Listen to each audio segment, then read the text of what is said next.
Welcome ulit sa aming YouTube channel na Happy Your Day Vlogs. 8:49 na ng umaga. Saan ba yung ano? So dito tayo sasakay sa Brown Line. Bago ito eh. TEL. Ano kayong TEL? Tingnan natin kung wala eh. Pero kulay brown siya. Ganyan na ngayon ng MRT oh. May pabilog na tapos Thompson East Coast Line. Thompson East Coast Line. Tapos may brown ng pa ganun. Tara.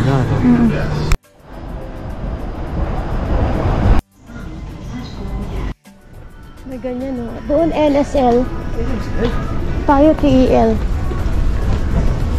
Biglang may ganito pala sa ilalim ng Orchard no. South Line. North-South Line. Ito Thompson East Coast Line. Ang galing no. Tapos aakyat. Oo ano. So oo, dito sa SG yung tao nasa left side. Sa ba ano? Left din. Sa Pinas naman nasa right side yung mga tao na hindi nagra-rush. Ayan, dito na tayo sa TEL line. Ang ganda no? Great world. 大世界. Please mind the platform gap.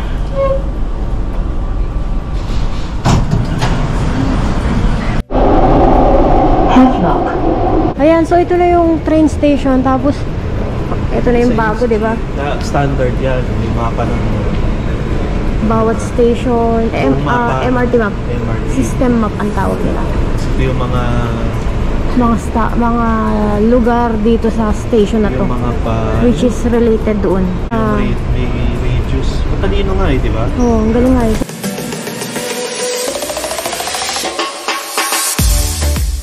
Sabihin, ang bago. Ang bago na hindi na natin naabutan. Itong brown. Brown? Lahat ng brown? Thompson East Coast Line. Tsaka itong konting orange. No, hindi natin naabutan na yan eh. Saan? Ito yung orange. Yung bilog na yan? Naabutan natin lahat. Talaga? Ito lang ang hindi ko alam kung nangyayari na yan. Yung dash line na yan. Oh, okay. Pero lahat yan, naabutan natin. Ito yung blue. Hindi ko alam yung blue na yan. Ito? Yung mga pasir panjang. Oo. Naabutan natin yan. Okay. Tara. Ayan, nandito naman tayo ngayon sa Dobigot Station. So, in-experience lang namin yung brown line. Diba? Umikot lang kami. Alam mo yung pero ang ganda ng bagong station, no? Ang ganda ng brown line, ang ganda ng bagong station. Yun nga lang, dahil bago nga siya, ang haba ng mga tunnel na nilalakaran mo to connect sa existing MRT station. So ngayon dito tayo sa Dobigot, dito tayo mag-aagahan.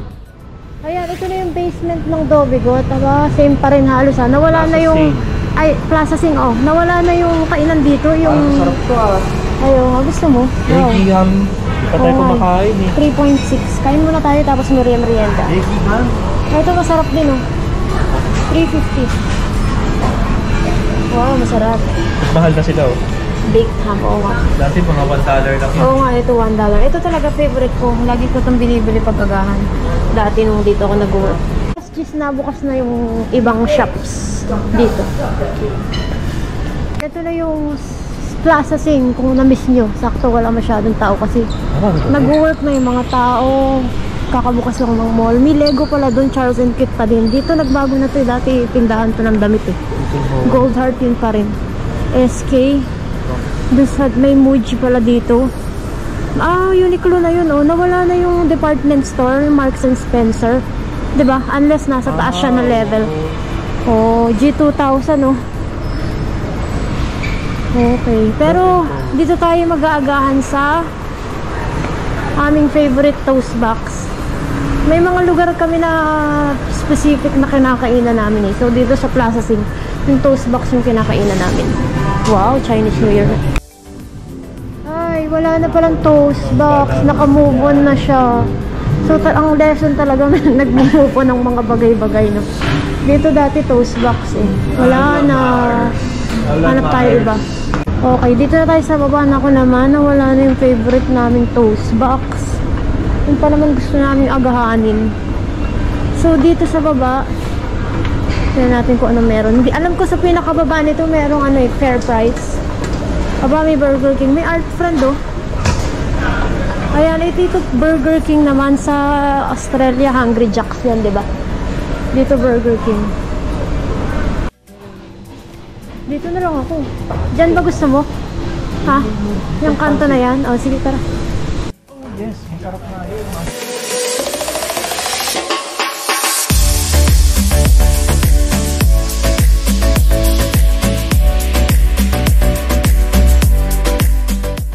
$840 lahat yan? Ooh, wow, mura lang. Noodles, dalawang Dalawang tesi. tesi.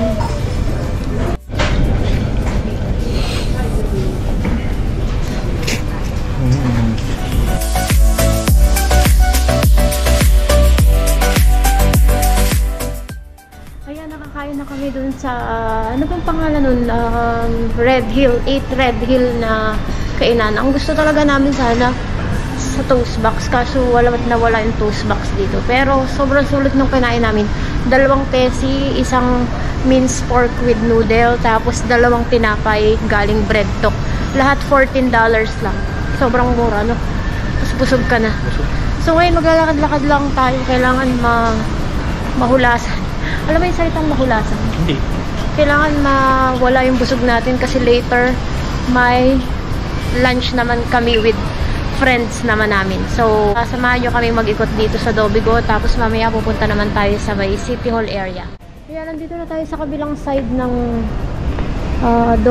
Plaza Sing. Yung in-extend. Dati kumain tayo dito, di ba? Oo, nanas. Nanas, oo. UOB. Sarado pa yung mga mall, eh, alas 11 na. Kasi halimbawa, Ganda naman ang shop na to.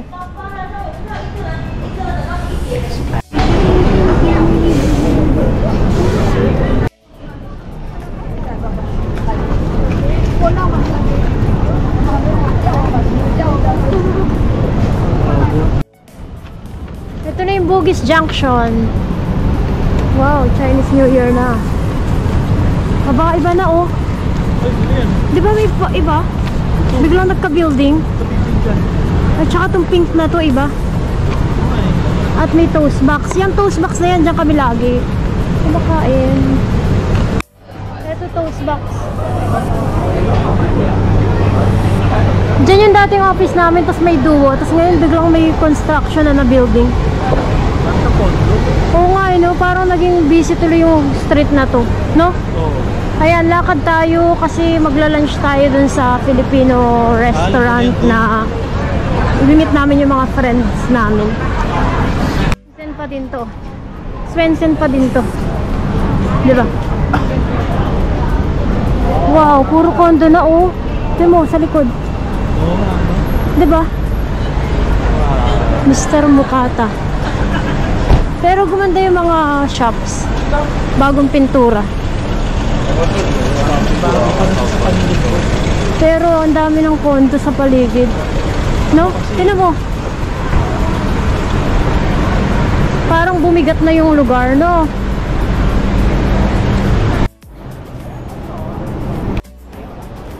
Gusto mo ba mag-yang tao po?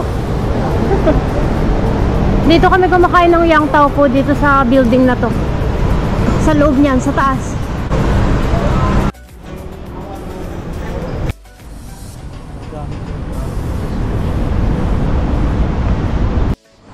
Dito na pala tayo sa Kuya's Kusinang Pinoy.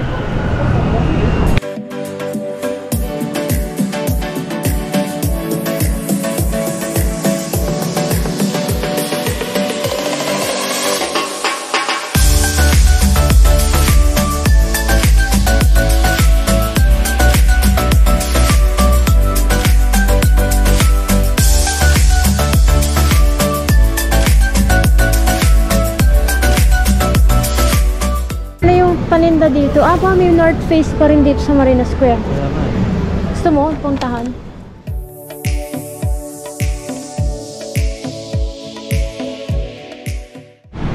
Ayan, bisitahin natin ang Daiso dito sa Marina Square.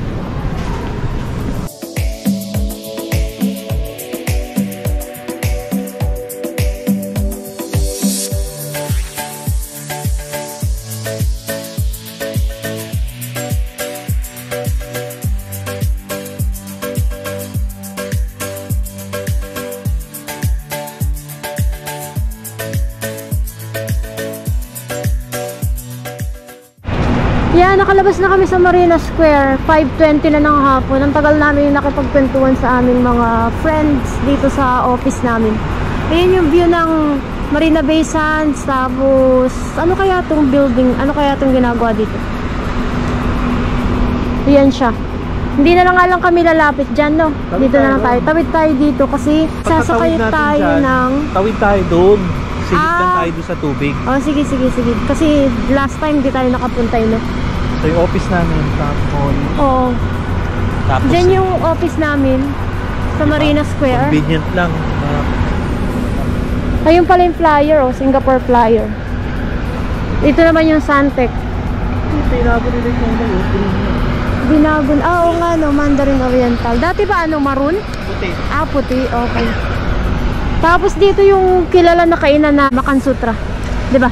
Ang dulas ng floor, ha? Ingat. So dito rin tayo sasakay mamaya ng papuntang Orchard. Yan. So yan yung Makansutra. Ang tawag pala ay Glutton's Bay Makansutra. Madaming kumakain dyan paggabi. Mga turista. Ayun yung kabilang side. View ng kabilang side, oh. Marina Square. Mandarin Oriental. Dyan yung office namin. Ayan, pasyal tayo ng konti dito. Bisita lang. Ano nga bang tawag dito? Hi! Esplanade. Esplanade. Ano kaya tawag dito? Ito ay ang outdoor theater. Ito yung Esplanade Theaters. NBS. Marina Bay NBS. Sands. Tapos doon yung Fullerton Hotel. Yun ang Marina Bay Sands shopping Mall. Center. Oh. Retail. Tapos yung ganyan, yan yung hotel. Tapos sa likod niya, nandun yung Gardens by the Bay. By the Bay. Libre lang. Libre lang. Hindi siya libre yung pasyalan, pero may mga part na may entrance. May layo, no? Ayaw nga, layo. Diba? Layo. Punta pa tayo. Hindi na. Ay, sige. Punta tayo.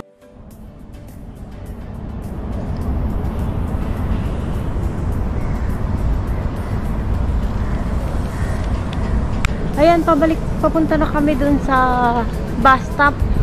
Diyan lang sa harap ng Esplanade. Bus na yun, diretso papunta sa Orchard.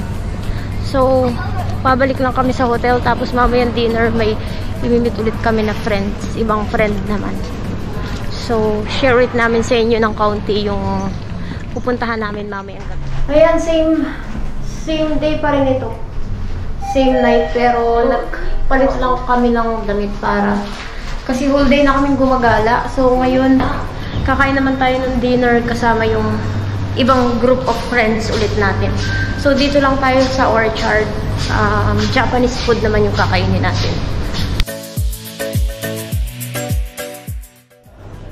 Yan, so ito yung Isetan Grocery na Japanese grocery.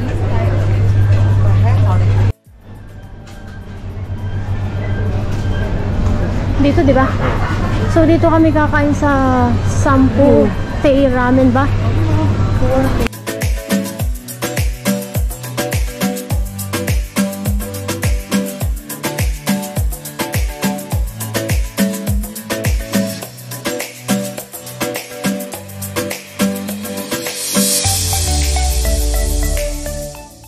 Ayan, so 1:18 na ng madaling araw.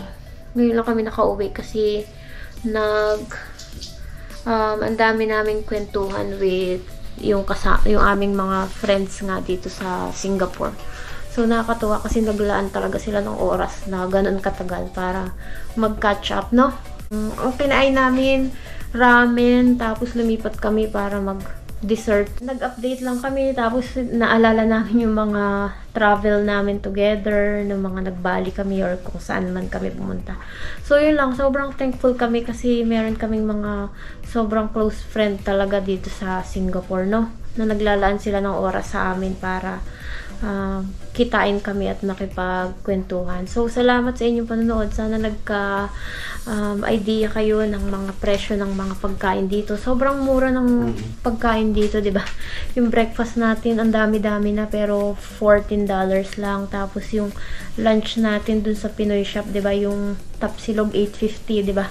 $10 sa'yo yung parang lechon, 'di ba? Lechon at saka sinigang. Tapos, nag-coffee kami. Kasama yung another na kaopisina namin na friend namin. Tapos, after nun, nag-coffee ulit kami. Kasama yung isa naman ulit na friend namin. Tapos, nag-ikot kami. Tapos, dinner nga. Yun, kasama na yung group ng mga friends namin. So, ganun. Although, puyat, pero, kumbaga, minsan lang kasing magkita-kita ulit. So, salamat sa inyong panonood. Sana ay nag-enjoy kayo sa araw na ito, sa vlog namin na ito. Meron pa kaming 2 days. Actually, 1 full day, tapos flight na natin, di ba? So, sana ay samahan nyo kami sa aming ilang araw pa dito sa Singapore. So, maraming salamat sa inyong panonood. Mag-ingat kayo palagi. Stay safe and God bless you. Maraming salamat po. Hanggang sa muli. Bye-bye. Bye-bye! Pause.